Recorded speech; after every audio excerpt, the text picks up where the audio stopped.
สบายดีพี่น้องมื้อนี้ก็สิพาพี่น้องมาตัดผมเนาะไปเบิ่งบรรยากาศไปน้องกันเลยพี่น้องไปเลย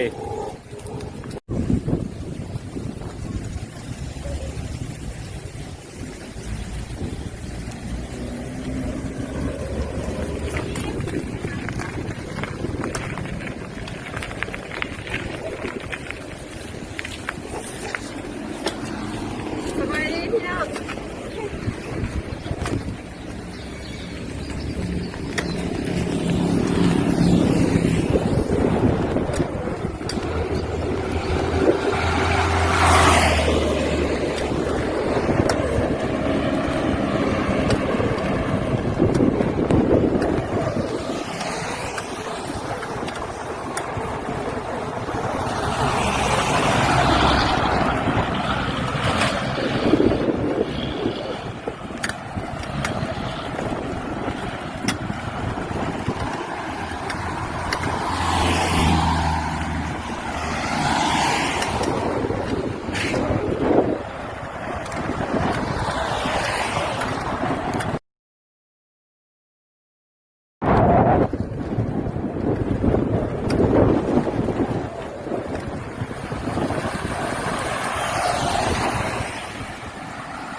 ตอนนี้ก็มาฮอดร้านตัดผมแล้วพี่น้อง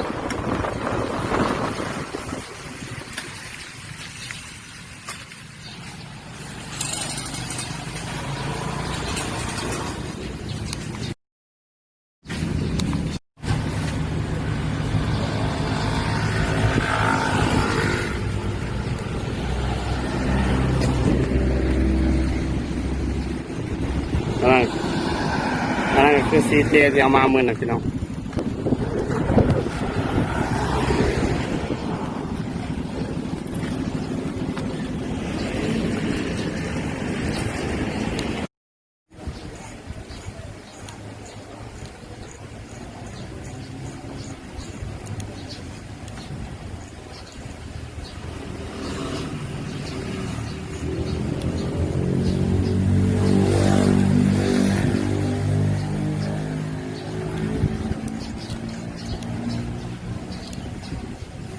พอมันเอาหน้าแล้วนะ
ตอนนี้ก็ตัดผมแล้วนะพี่น้อง